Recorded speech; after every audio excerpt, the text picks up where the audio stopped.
I've always had a soft spot for big dogs.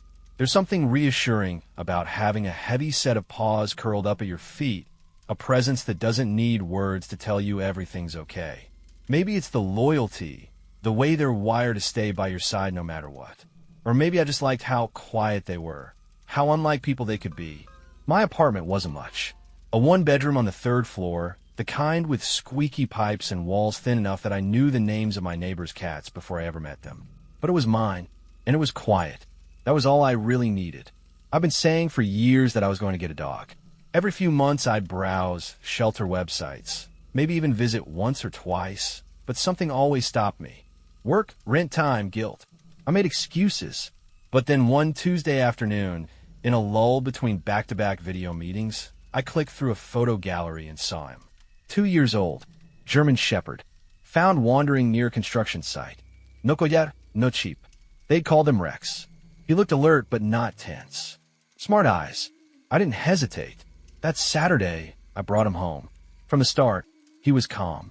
Didn't bark, didn't whine, just paced the apartment slowly, taking it all in like he'd lived there before. I braced for a rocky first night, but he settled onto the blanket I'd laid out and slept straight through. No accidents, no issues. He learned a routine quickly.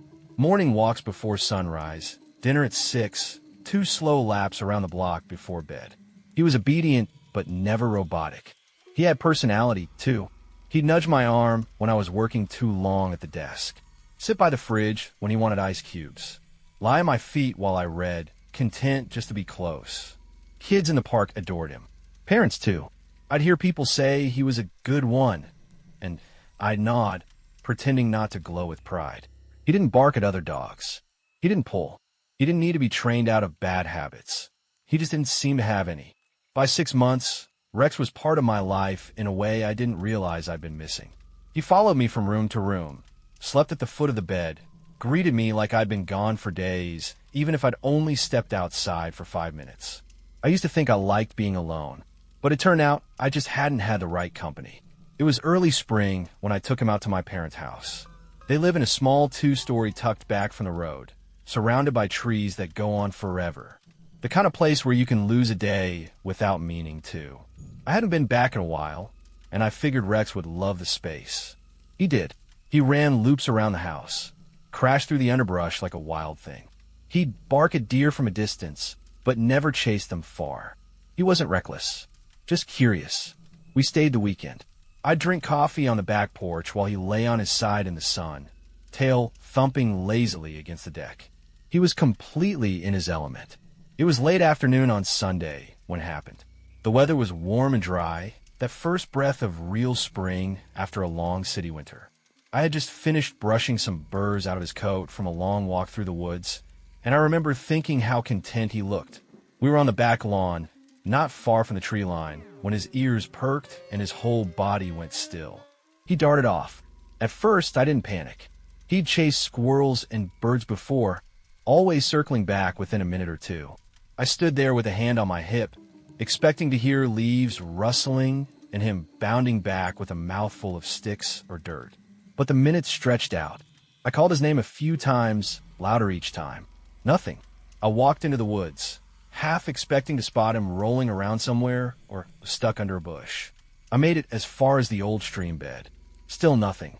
The forest felt thicker than it had before. Heavy, like the quiet had weight. I stayed out for an hour, maybe more. I walked until the sun began to dip, and I realized I'd left my phone back at the house. I went back, waited for a bit, then headed out again with a flashlight. Still nothing. No barking. No tracks. By nightfall, I started to wonder if I'd made a mistake. If maybe he'd gotten turned around or gone after something bigger than he could handle. But that wasn't like him. He didn't stray far. He wasn't wild. The next morning, I drove around the area, asked a few neighbors, called a vet clinic in case someone had brought in a stray. I tried to stay calm. There were 1,000 explanations. Dogs get lost all the time. He'd be back. But he wasn't. That night, I slept in the guest room with the back door cracked open, just in case. I woke every hour to check. Nothing. The woods behind my parents' house had always felt familiar. Even as a kid, I never found them scary. Dense, sure, but not dangerous. There were old trails I used to walk with my dad, and game paths crisscrossing through the undergrowth like veins. I'd spent hours back there growing up. But that first night without Rex, they felt different. I kept telling myself he was just following his scent, that he'd gotten distracted. Maybe he'd wandered too far. Maybe he was curled up somewhere, sleeping off the excitement. That kind of thing happened all the time. Dogs were built for the outdoors, weren't they? Still, I couldn't sit still. I went out again with a flashlight after the sun dipped. I checked along the edges of the property, called his name until my throat went raw, then stood there in the cold, listening for anything that might sound like movement. Paw steps, rustling leaves, even a bark. But there was nothing, just the quiet hum of early spring insects and the distant sound of wind shifting through the trees. Not even a broken branch. Sleep didn't come easily that night. I lay on the guest bed, listening to the heater click on and off, trying not to picture him alone out there. Hungry, hurt. I checked the porch every hour, hoping he'd just be there, tail wagging, looking sorry. But the welcome mat stayed empty. The next day was a blur of motion. I walked the woods for hours, straying deeper than I was comfortable with. Every shadow between the trees looked like movement. Every snapped twig made my heart jump. I made a loop out past the stream bed and then came back along the ridge. Still nothing. Not a print, not a hair. I drove down the main road, checking ditches. I called a local shelter. I posted in a lost pet group online. I even left some of my dirty laundry out on the porch, something I remembered reading once about scent helping dogs find their way home. By the end of the second day, I was so physically and mentally drained that I sat in the driveway for nearly 30 minutes before I even went inside. On the third morning, I didn't even want to check. I was already thinking about staying another day, about printing flyers, about the kind of words I'd have to write. Last seen, friendly, answers to Rex. I opened the front door, still half asleep and not expecting anything. But there he was, standing at the bottom of the steps, covered in mud and leaves, panting hard. His fur was matted, stuck with sap and twigs, but his eyes lit up when he saw me. His tail thumped a slow, heavy rhythm against the porch rail. I dropped to my knees before I realized what I was doing. He leaned into me, pressing all his weight against my chest like he was trying to apologize. I ran my hands through his coat and felt him tremble slightly. He reeked of wet dirt and something else, faint, musky, almost like copper. When I pulled back to check him over, I noticed the scratches on his side. Nothing deep, just streaks through the fur, as if he'd pushed through bramble or bark. But what caught my eye was his left ear. Near the tip, the skin was punctured and crusted over with dry blood. It looked like a bite, small, ragged. Raccoon, maybe, or a fox. Could have been anything. He was overdue for a rabies booster, but I hadn't thought much of it before. He'd always been a healthy dog, always stayed close. This trip was the first time he'd ever really been off-leash for more than a few seconds. I figured I'd get him to the vet when we got home, just to be safe. The bite didn't look fresh, and he didn't seem in pain, just tired. I brought him inside and washed him off in the tub. The water turned brown with mud and pine needles. He stood still the whole time, head low, breathing slow. I remember thinking how quiet he was. Normally he'd fight a little, try to climb out, or paw at the faucet. Not this time. He just stood there and let the water run down his back. When we got back on the road that afternoon, he curled up in the back seat and didn't move the entire drive. Normally he'd shift around, pop his head between the front seats, sniff at the window. But this time, nothing. No interest. No whining. He didn't even sit up when we passed other cars. I told myself he was just tired. A few days in the woods could do that to any dog. Back at the apartment, I brought his blanket in from the dryer and laid it in his usual spot. He circled once and collapsed into it like a pile of bricks. I made him a fresh bowl of food, his favorite kind, but he barely touched it. He drank, though, drained half the water bowl in one sitting. That at least reassured me. I didn't sleep well that night. The city felt louder than usual. Every time a car passed outside or a floorboard creaked, I opened my eyes. I could hear Rex shifting in the corner. He was restless, changing positions constantly, licking at his side. I chalked it up to discomfort from being out in the cold. The next morning, I let him out back like always. He just stood there for a while, sniffed the air, then turned and came back in without doing anything. No barking at pigeons. No interest in the smells on the concrete. He seemed distant, like he wasn't really there. By the second night, I noticed his breathing had changed.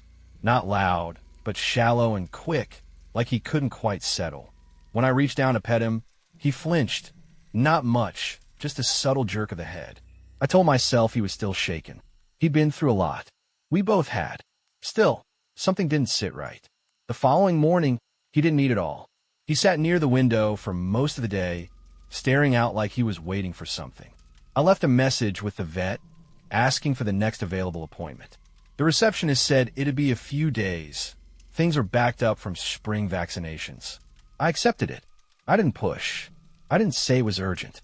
That night, when I turned off the lights and got into bed, I watched Rex from the doorway. He was lying on the floor, facing the window. He hadn't moved in hours, hadn't even looked up when I brushed my teeth or rattled the food bag. But as I stood there in the dark, I saw him lift his head slowly and look at me. Not with recognition, not with relief. Just watched. The first signs were small. Easy to ignore if you didn't know your dog the way I knew Rex.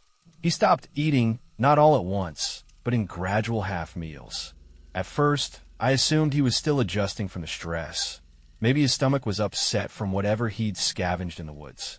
But even his favorite treats went untouched. Meanwhile, the water bowl had to be refilled constantly. He drank like he couldn't get enough of it, lapping it down fast, only to return a few minutes later and do it again.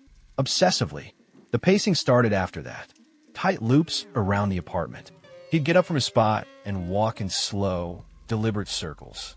Sometimes around the coffee table. Sometimes around the dining chairs. No real pattern to it. The sound of his nails ticking on the hardwood became constant. He wouldn't lie still for long. If he did, it was only for a few minutes before he was up again, restless. Light bothered him. At first, it was subtle. He'd retreat from sunlit windows or shift around to stay in shadows. Then it became more obvious. He avoided the spots where daylight touched the floor, even going so far as to stand in corners during the brightest parts of the afternoon. The lamp beside the couch, which he used to rest under at night, made him uneasy now. He'd flinch when I turned it on. Sometimes his eyes would follow the glow with a strange, fixed intensity. Then there were the snaps. Sudden, sharp bites at nothing. At first I thought it was flies, or dust, or something I couldn't see. He'd turn his head quickly and bite at the air once, twice, then go back to pacing. Sometimes he growled under his breath. Low, almost inaudible rumbles that vibrated through his chest like a warning to something that wasn't there. I tried to brush it off. Dogs had moods, after all. Maybe he was fighting off some illness. Maybe he was anxious, but it didn't feel like nerves. It felt like something deeper, more instinctive, like his brain was slowly detaching from everything he'd known. From me. One night, I woke up to the sound of his growling. Not loud, but constant. The kind of noise he used to make when strangers got too close to the front door. Except this time, it was coming from inside the bedroom. I turned over and saw him in the corner, crouched low, ears back. He wasn't looking at me. He was facing the far wall. The growl was steady and unbroken, like a motor that wouldn't shut off. His body was stiff, his eyes locked on something I couldn't see. There was nothing there. I called the vet the next morning. The line rang twice before someone picked up. The background noise, a mix of barking and phones. They said the soonest appointment was 4 days out. I hesitated, almost said no, but I didn't argue. I thanked them and wrote it down on a scrap of paper. I should have insisted. I should have said something, used words like urgent, behavioral shift, aggressive. But I didn't. I didn't want to make a scene or sound paranoid. I told myself it could wait. That evening, I tried to take him outside. The leash was hanging by the door, just like always. I reached for it while he stood nearby. He didn't wag his tail, didn't move, just stare at the loop of nylon like it meant something dangerous. When I picked it up, he lunged. Not far, not even a full leap. Just a sharp, startling motion forward, his teeth bared in a deep, guttural snarl tearing out of him. It froze me in place. His eyes were wide and flat, glassy like marbles, the light reflecting in a way I'd never seen before. He held that pose for a full 5 seconds, breathing hard, muscles locked like a coiled spring. Then he backed off. No barking, no whimpering, just a tense silence that lingered long after I dropped the leash. I didn't try again. The next day, the drooling started. Thick strands of saliva clung to his muzzle and chin, slicking the fur into wet ropes. It wasn't like panting or heat exhaustion.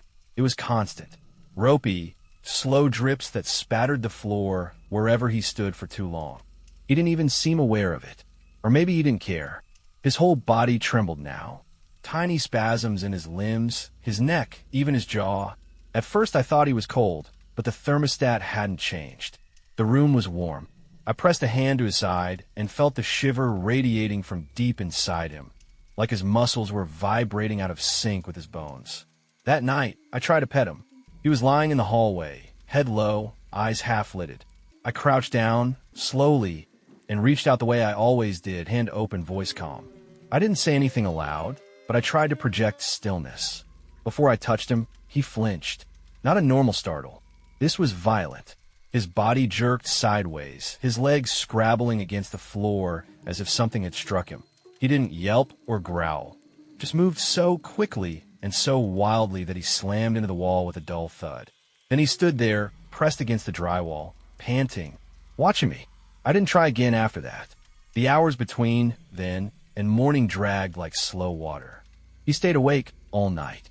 I could hear him pacing again, circling through the rooms, tapping out a rhythm of tension. I lay in bed listening, afraid to close my eyes. At some point, I realized I hadn't seen his tail wag in 2 days. Not once. Not even a twitch. I started sleeping with the door closed after that. I left his food untouched on the kitchen floor. The water bowl was refilled and refilled again. But nothing else changed. He watched me now, not with affection or even curiosity, but with distance. Something cold. Something calculating. I kept thinking of how he used to look at me when I came home. Ears perked, mouth open, that stupid half-grin dogs seemed to have. Now there was nothing behind his eyes. Just emptiness. It happened fast. Faster than I could process. Faster than I could react. I woke sometime before dawn, heart already racing, with a sound that didn't belong. The unmistakable crunch of teeth on wood. Not the light scraping of paws or the soft, anxious whimpering of a dog needing to go out. This was violent, unmistakably so. Deep, deliberate bites. Gnawing. The sound was coming from the hallway, from a bathroom door. There was no barking, no warning, just the wet, rhythmic sound of teeth splitting paint and splintering wood. I froze in bed, the darkness pressing in around me, every muscle in my body locked. My brain offered half-formed explanations, dream, maybe a noise from outside, maybe nothing at all, but I knew it wasn't. It was real. I got up quietly, hoping he hadn't heard, hoping I could reach him before something worse happened. He hadn't eaten in days, hadn't acted like himself in nearly a week. Maybe this was a breaking point. Maybe I could calm him down, stop whatever was happening before it got worse. I eased the bedroom door open just a few inches. He was there, standing in the hallway, his body low to the ground, mouth stained with foam and flecks of white paint. The door frame beside him was already chewed in thick, pulpy gouges. Bits of wood stuck to his face. His chest heaved with every breath. His eyes were fixed on me, unblinking, rimmed in red. He didn't hesitate. The moment the door cracked open, he lunged. No sound, just motion, a blur of muscle and teeth, closing the distance in half a second. I didn't think. My body moved before my mind could. I slammed the door and sprinted down the hall, bare feet slipping on the hardwood. I barely made it to the bathroom before the sound of his claws scraped behind me. I threw my weight against the door and slammed it shut, just as his full weight hit it on the other side. The lock clicked. Then silence. I backed into the room, hands trembling, chest burning from the sprint and the shock. The light flickered as I reached for the switch. The mirror showed a version of me I didn't recognize. Hair plastered to my forehead, eyes wild. I turned away from it, sat on the floor, listened. The scratching started again. Low, erratic. Sometimes teeth, sometimes nails. Sometimes both. He wasn't barking. He wasn't howling. There was no drama in the way he attacked the door. It was mechanical, workmanlike, like he knew he'd get in eventually, like it was only a matter of time. I had no phone. I'd left it charging by the bed. No food. No real supplies. There was water, at least. The sink ran cold and clean. I filled a cup and drank until my stomach cramped. Then I sat against the door and listened to the animal on the other side try to tear through it. Hours passed. Maybe more. The light from the window shifted, inching its way up the opposite wall. Shadows stretched. My limbs ached from sitting still, but I didn't move. I couldn't. The first time I tried, he heard. The growl was low and immediate. It vibrated through the door like a threat. So I stayed put. The tiles were cold. My skin turned clammy with sweat, then cooled into shivers. Time stretched out in both directions until it didn't feel real anymore. I screamed, banged on the walls, slammed the pipe under the sink with the heel of my palm. Nothing. No voices through the walls. No footsteps in the hallway. The neighbors were used to barking. Probably thought it was just another tantrum, another dog reacting to sirens, or a squirrel on the windowsill. No one came. That night, he didn't rest. I heard him move up and down the hallway. Heavy, uneven pacing, claws ticking, then long stretches of nothing. No sound at all before a sudden burst of scratching. He was testing, looking for weak points. I stuffed towels along the crack under the door. It didn't matter. He started digging at them with renewed energy, mouth working at the edges until they were soaked through and torn. Sleep came in short, shallow drips. While I'd close my eyes, it didn't feel like rest.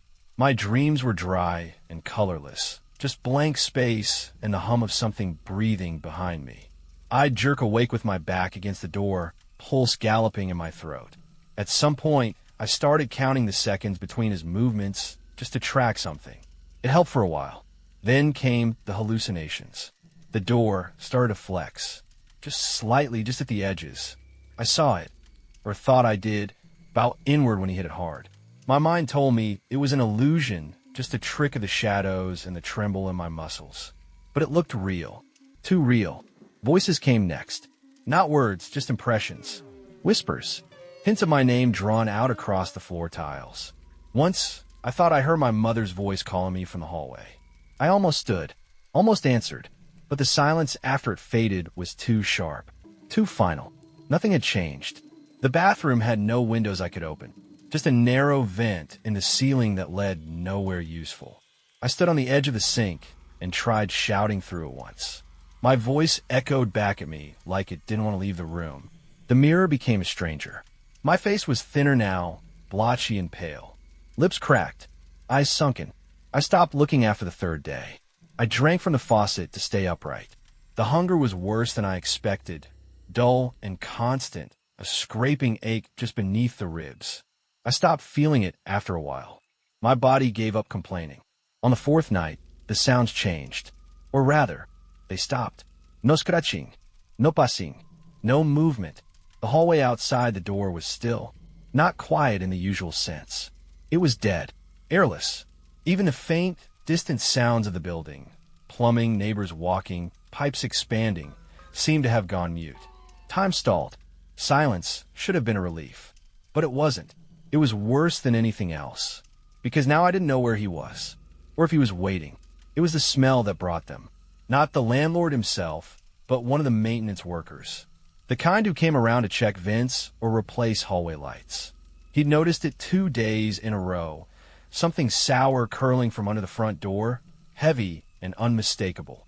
When rent hadn't been paid and the phone calls kept going unanswered, someone was finally sent up. They knocked, waited, knocked again.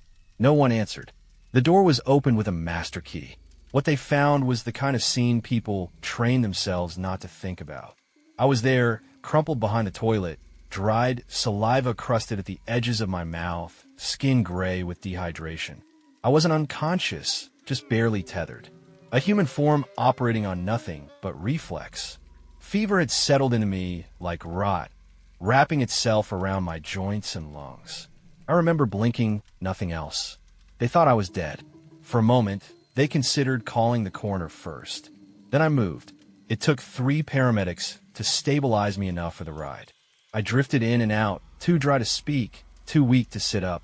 My arms were slick with sweat, my eyes sunken and red. They asked questions I couldn't answer. Names, dates, medications. I remember lights flashing across my vision, the texture of a blanket pulled over my knees, the sterile cold of the ER floor beneath the stretcher wheels. It wasn't until the next day that they found him. Rex. He was lying just outside the bathroom door, his body curled in a tight crescent, foam clinging to his mouth, his gums torn and raw. He'd chewed through the wood in a frenzy, wearing his teeth down to yellow stumps. His paws were red. His eyes were open. One of them had burst. He hadn't died calmly. The vet called it classic. Terminal stage. Furious rabies. Late neurological presentation. The seizures must have started sometime during the third or fourth day. He'd lost motor control. Spasmed. Bit the walls, the floor, his own limbs. Finally, the virus had eaten through what was left of his brain, and his heart had stopped just a few feet from where I was lying behind the door. I didn't hear it happen. Or I did, and my mind shut it out. The public health officials stepped in next. Blood work confirmed what the vet already suspected. Exposure. High risk. Immediate post-exposure prophylaxis required. They didn't sugarcoat it. For injections. 1 in each arm and 2 near the wound site, though I'd never been bitten. They said scratches might have been enough. Or maybe saliva from the water bowl. Maybe a contaminated surface I touched without knowing. The side effects were worse than I expected. Nausea, body aches, headaches that lasted hours. My skin itched constantly, even when I was too exhausted to move. The worst part wasn't the pain, it was the waiting.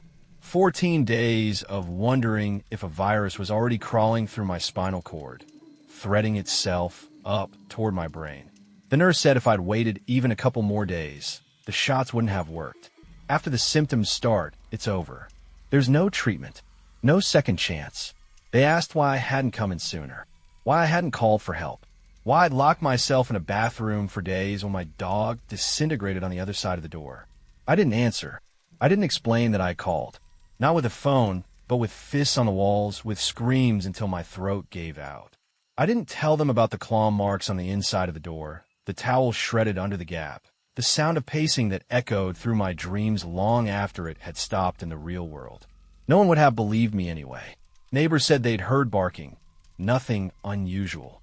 A few mentioned it was quieter than normal. They assumed I'd gone out of town. I tried to sleep after the hospital, tried to go back to my routines. But every shadow in the apartment felt wrong. Every creak in the floorboards sounded like claws. I cleaned the bloodstains from the floor near the bathroom, but I couldn't get rid of the dents in the door where his teeth had sunk in. They stayed small and jagged. A permanent record of the days I spent on the other side, waiting for help that never came. The apartment felt empty without him. Not just quieter, emptier, like the air itself had thinned out. I kept expecting to hear his nails tapping against the floor. I kept turning to find him standing in the doorway, watching me with that tilted head, tongue lolling out in that half-smile way dogs always seem to have. But he never came, because he'd been gone long before I locked that bathroom door. Long before the scratching started, before the pacing, even before he snapped at me the first time. The dog I loved had disappeared somewhere in those woods, and something else had come back in his place. Something hollowed out. Still shaped like him, still looking like him, but wrong in ways I hadn't wanted to see. I thought the worst part would be losing him. I was wrong. The worst part was the moment I realized he was already gone, and I was still calling his name.